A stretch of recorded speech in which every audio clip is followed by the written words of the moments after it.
Welcome everyone to this explainer. I am incredibly excited to unpack today's topic with you because we are looking at something literally massive. The Dhurandhar Cinematic Universe. This franchise, it's been consistently pushing boundaries, blowing up the scale of what we expect, and totally reshaping how Indian films operate, both at home and on the global stage. If you've been following these films, you already know the hype is 100% real. But today, we're not just going to sit here and read off box office numbers. No way. We're diving deep into the actual data, the highly calculated distribution strategy, and the human voices behind the camera. We really want to figure out exactly how a modern franchise builds a global footprint in today's cutthroat media landscape. Okay, let's dive into this. How exactly does a record-breaking Bollywood spectacle conquer the globe? Because, it's one thing to totally dominate the theaters in your home country, but it is an entirely different beast to pack up that highly specific, culturally rich, larger-than-life experience and successfully sell it to international audiences who have completely different viewing habits and cultural touchstones. The makers behind Dhurandhar, they aren't just crossing their fingers and hoping for the best. They're executing an absolute masterclass in global expansion, bridging that cultural gap through some really smart marketing and distribution. And to really get how they're doing this, we need to look at their very next move. Section 1. Taking Japan by Storm, the July 2026 expansion. So the immediate news hook that has literally everyone in the industry talking right now is July 10, 2026. Following an absolutely insane worldwide run, Dhurandhar is officially taking a massive leap with a major theatrical release in Japan. Presented by Geo Studios and produced by B62 Studios, this is not just some small, testing the waters kind of limited run. This is a highly targeted, super confident push to bring the sheer grandeur of Indian storytelling to a market that already has a really profound appreciation for intense, visually spectacular cinema.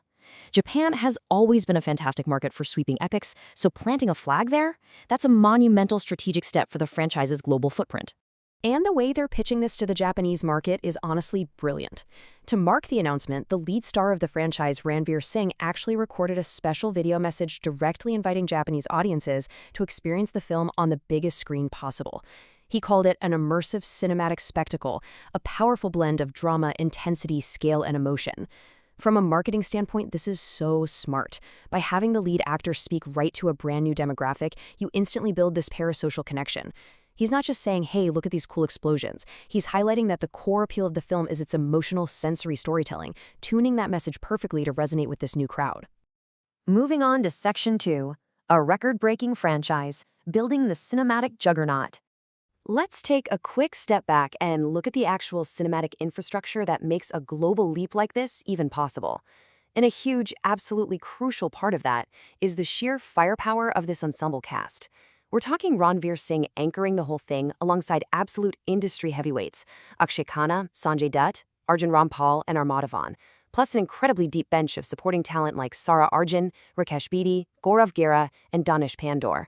I mean, this sheer volume of top-tier talent isn't just to look good on a poster. It's a critical element of their business strategy. When you have an ensemble this massive, you instantly mitigate box office risk because you're pulling in all these diverse fan bases at once. Just look at Part 2, Dhurandhar, The Revenge, which dropped earlier in March. It pulled in staggering box office numbers, proving audiences are totally hooked on this huge interconnected web of characters.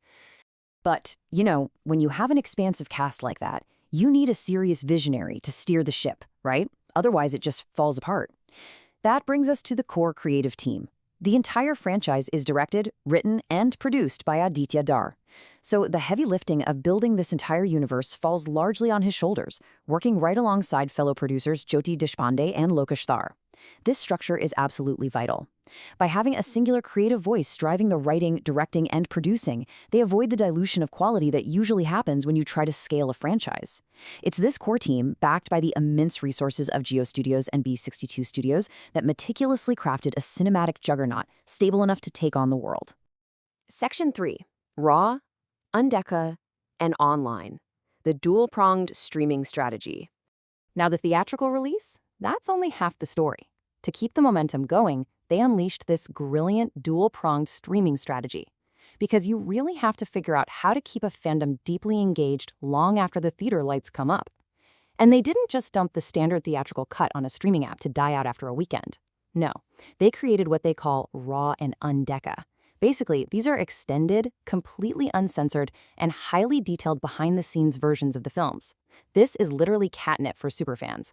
It offers immense exclusive value by bringing the core audience right into the filmmaking process, rewarding them with fresh content, and guaranteeing that the cultural conversation around Dhurandhar dominates online spaces for months instead of just weeks. Let's move to and see how this builds across a really calculated digital timeline. They staggered these drops perfectly to basically hijack the algorithm and maximize audience retention.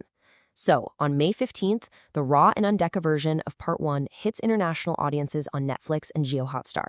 A week later, May 22nd, it drops domestically in India. Then, actually scratch that, they didn't even let the hype fade before moving to the sequel. On June 4th, the uncut version of The Revenge premiered on Jio Hotstar, and then hit Netflix on June 19th. This chronological, step-by-step rollout is practically a masterclass in digital distribution.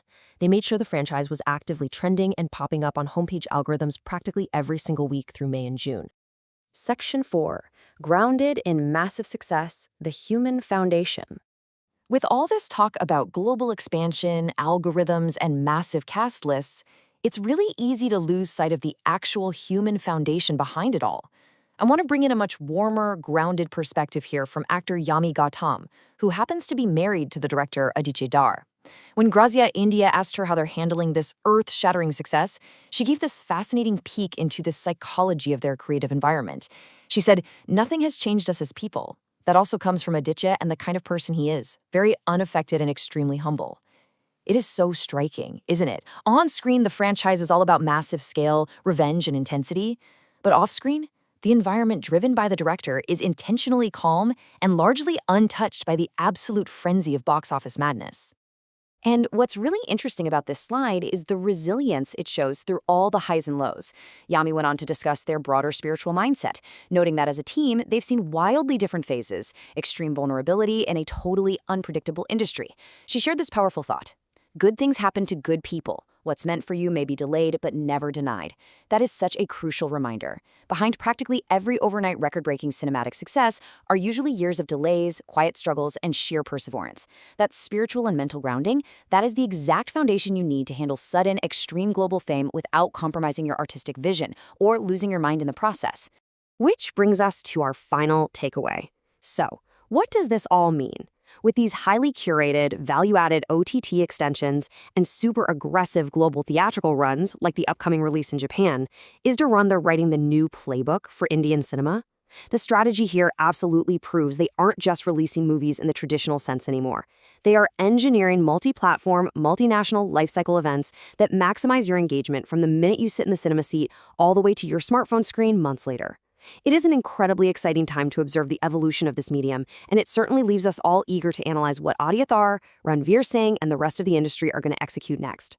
Thank you so much for joining me on this explainer. Keep asking questions, and I'll catch you on the next one.